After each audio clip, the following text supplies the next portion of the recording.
Here's a problem that a lot of us have as a business is this idea that social media, we know that people have powerfully used it to grow their business, and we've seen other people do it, and we've seen them making money, like, oh, they're making so much money because they have this many followers. And you see like Caitlyn Jenner, and she's like a billionaire. She's selling freaking lip gloss. Yeah. Oh, what a profound thing she's done for society, right? And thank you, Rich. Kylie? What's that, Kaylee? Caitlyn's the Bruce Jenner. Oh, yeah. But he could be selling He probably selling lip gloss too. All right? But you know what I mean, right? So I think you can use your celebrity. But the idea is sound. People make more money when you can sell to an audience versus selling one-to-one. So that's why social media can be leveraged to help your business.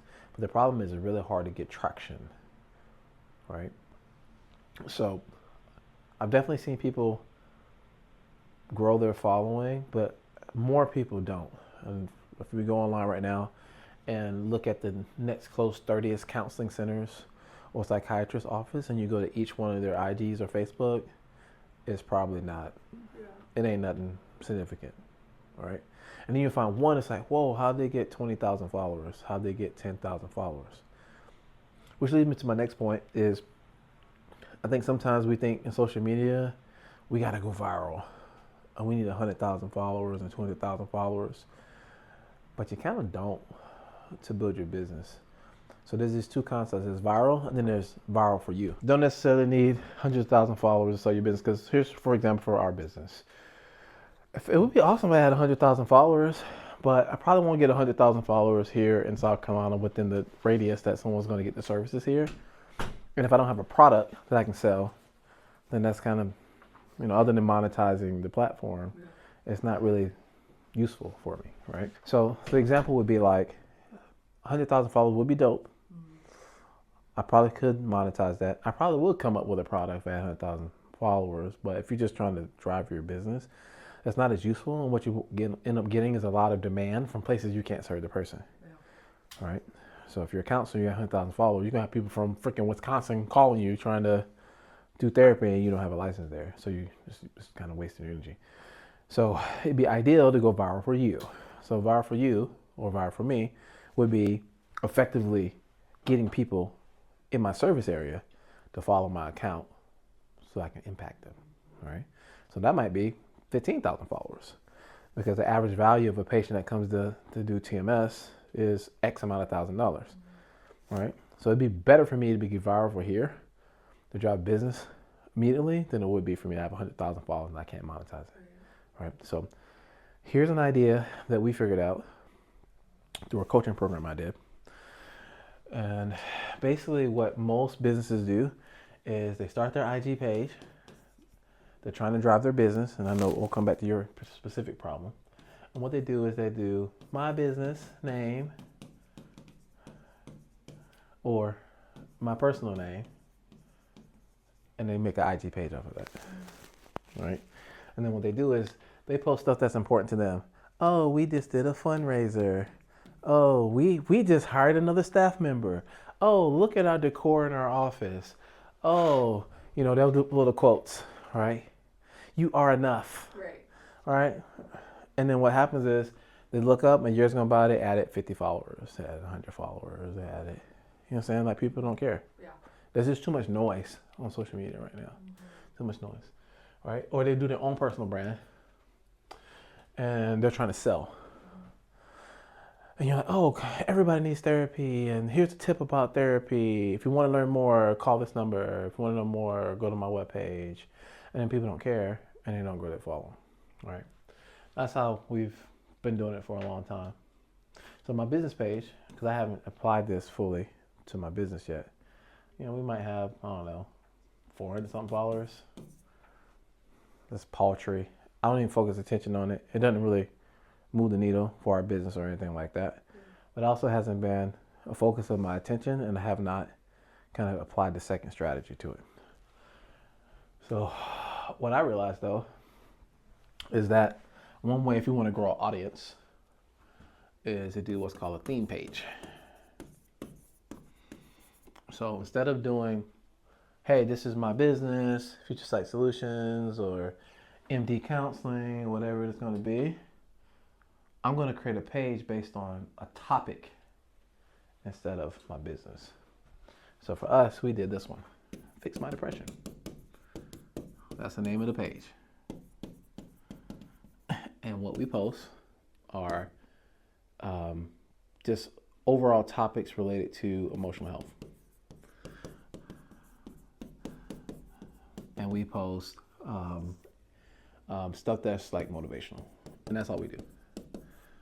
And it's just a theme. I'm not selling anything. I'm really coming up. My goal is to build an audience. And I'm trying to put everybody who's interested in the same topic in the same place. So here's a better example that's really easy to conceptualize. Let's say my business was Smoothie King, something like that, tropical smoothie, right? Right. Obviously, they're a bigger business. It'd be easy for them to get a follower. But say they were just brand new starting, right? What they could do is they do a theme page, and the theme page would just be smoothies, and you wouldn't connect your business to it at all in the beginning, all right? And what you do is you just post recipes and videos of cool and exotic smoothies. What's gonna happen is all of a sudden you're gonna start getting a following from people who are interested in smoothies because you're not getting sold anything. It's low risk. Oh, I'll follow that. Oh, that's a cool recipe. I'm gonna come back to that. Let me bookmark that, right? Because people do that all the time. And what happens is you start gaining followers because they don't feel like they're getting sold anything, all right? So what you're doing is you're building your audience of people who have one similar interest. And then later, once you got a larger audience, then you monetize it. So then they go along and they make a recipe book. And then they make they have a mail order smoothie packets you can buy from them, et cetera, et cetera. Because now you got 100,000 people in the same place. You know they're all interested in smoothies, so guess what you sell them? Freaking smoothies. So that's what we've been doing. We found an audience that's interested in emotional health topics. And we just post emotional health stuff. And basically we just... On Future Sight Solutions? I made a whole nother page. Fix My It's called Depression. Fix My Depression. All right? We have an Instagram page called Fix My It's Depression. just called fix.my. Like the website. It's just like this. Fix. It'll do it. That's the page. At or whatever. All right? And then I think it took us about 5 months to get almost 10,000 followers, which is really good considering that I've had my business page for almost 10 years. and we got less than 1,000. Yeah. All right? So that's one strategy. So if you were doing something like, oh, I want to get all in one place, people who have this mindset that if I look good, I feel good. And it has to be off a theme. And you just post things like on that theme. Like, oh, when I dress like this, it makes me feel like this. It makes, like you can say, here's an outfit that makes you feel confident. And you put it together and you just post that. Here's an outfit when you're just trying to relax. Bam. Here's an outfit when you need to feel fierce. Bam. And you just keep posting just like that. You emotion with the fashion. And you just keep posting that over and over again. And you get rewarded because people are going to congregate because they're interested in that thought or that theme or that idea. And that way it's detached from you. You don't have guys, Counseling. right? It's like I'm just saying, for example, if you wanted to make it counseling related, then you could intermingle topics like, you could say something like, for example, they say you're trying to treat somebody who has like social anxiety, right? You could probably tie those two things together. If you're anxious, you need to build your confidence, right? Here's a confidence outfit, Yeah. Go back to the fashion, what you were just saying. right? The fashion page. So if you're doing Style. right, if you're doing style, if you just want to look good, feel good, because it's a theme, you're just going up a theme. So you're gonna come up with what your theme is.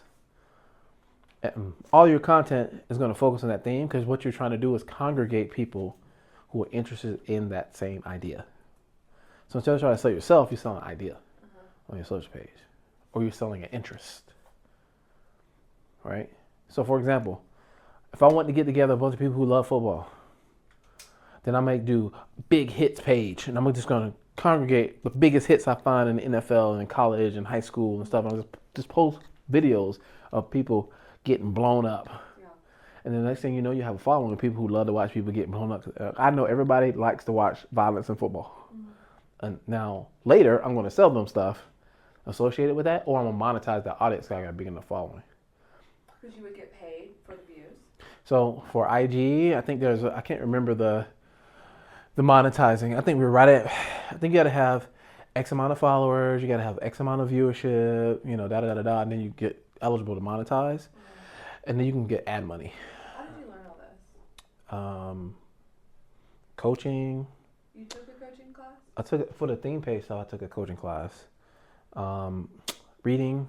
A good reference is this book called The YouTube Formula by Daryl Eves. Eves, I think I'm saying his last name right. So that's a good strategy book. I mean, ChatGPT, online research. Like right now, our page kind of stalled because the algorithm changed. So now we got to see what did they change about the algorithm. What is the algorithm? So the algorithm is what the social media platform uses to decide what to show to who. So what does it mean when people are always like, the algorithm? All right, so the algorithm might be like, when you post something to a social media platform, the platform is going to look at that piece of content and they decide who needs to see that. Right? So they watch everything that you do. They're going to, when you scroll on IG, it's going to say, what is she looking at? They're going to know all your demographics. So this person lives this place. They make this much money. They have this type of job. They got your location information. They go here, da-da-da-da-da, and it's going to build a profile for you. So this viewer likes these type of things, right? And it's listening to you, right? So for example, recently I made my home theater. And I've been researching sound bars. So guess what shows up on my Google search? Sound bars. My search thing, sound bars. My YouTube channel, sound bars. On my freaking IG and Facebook, stuff related to home theater, right? Yeah. So it has all this like profile information on you. So when you upload a piece of content, it's looking at your piece of content. It says and your hashtags and what you're talking about. And it's going to look at all the people, the profiles that would likely want to see that, and they're going to show it to a sampling of those people and then see how they respond to it. And then based on how they respond to it, they might show it more to the audience or less to the audience. See what I'm saying? So it's an algorithm. How do you know that the algorithm changed, or like that something is different with the algorithm, or like some people go viral, some people don't? Read the book. Check out the book. Here's another hack. If someone gives me a recommendation for a book, sometimes you got time to read the book, sometimes you don't. But I know who read the book. ChatGPT. Right. What's the book called? YouTube. The YouTube Formula. So do you do YouTube? Yes, we do YouTube as well. So I dated a content creator. Maybe you've heard of him. He had the Spurs Up show. what? Spurs? Oh, Spurs Up. Oh, okay, I know what. Yeah. Yeah, I know that show. Yeah, for sure. Yeah. That's cool. We met on Bumble and we dated for a year. And so I was able to, I mean, he's a natural in front of the camera. I think it's a matter of time when he's on like ESPN. Right. But just watching him create content and just like churn it out all day long. Content. Mm-hmm. Yep, because I think there's another piece of advice. This is what we learned. Just be the content. Do what you do, just record it. Like we're doing right now. All right? Some of it be excellent and useful and you post it. Some of it's like, can't use that. Yeah. Throw it away. I think when you try to spend a lot of time doing pre-production, you spend a lot of time to get one little piece of content and then you don't even like it, you don't post it. Yeah. Now you don't waste a whole 3-4 days. Just be the content. All right? Great piece of advice. So we could talk more about the algorithm and like I still haven't cracked the nut of how to go viral, but I don't really care about that. Here's what I care about. I care about committing to a process. All right? So I feel like if you commit to the process, you're going to learn regardless. So my mentor, Myron Golden, said, hey, when he started YouTube and he realized it was something he could monetize and he realized something he could grow his business, at that time he had already been on YouTube for like 10 years, never monetized it. You know, he had pieces of content on it, he randomly and sporadically posted it, it never grew. And he read the YouTube Formula and he's like, you know what, after reading that, he was like, you know, I'm going to post something at least once a week for the next 10 years and don't care about the outcome.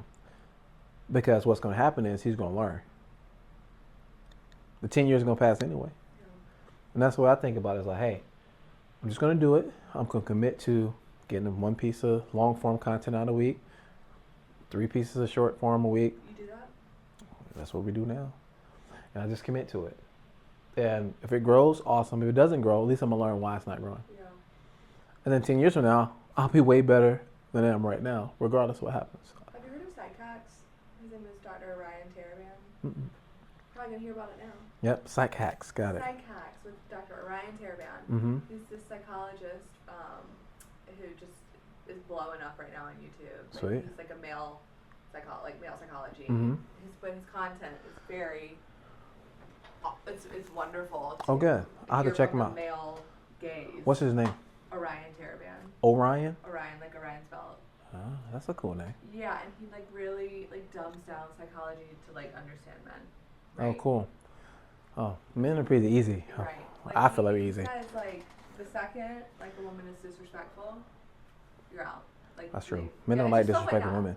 We Stuff don't. like that. We can't stand no disrespectful Yeah. woman, just being honest. All right, cool. So we got to stop this kind of thought process. There's more to this, Good. but definitely start with that book. I think Thank that'll be you. helpful for you. Really appreciate it. And if you don't have time to read the book, you can say, hey, ChatGPT, are you familiar with this book? Huh. That's great. I want you to teach me at different grade levels. Or you might say, hey, I have a question. I'm trying to do this. Based on this book, Yeah. what recommendations would you give me? And that's kind of a fast track of how you get through a book.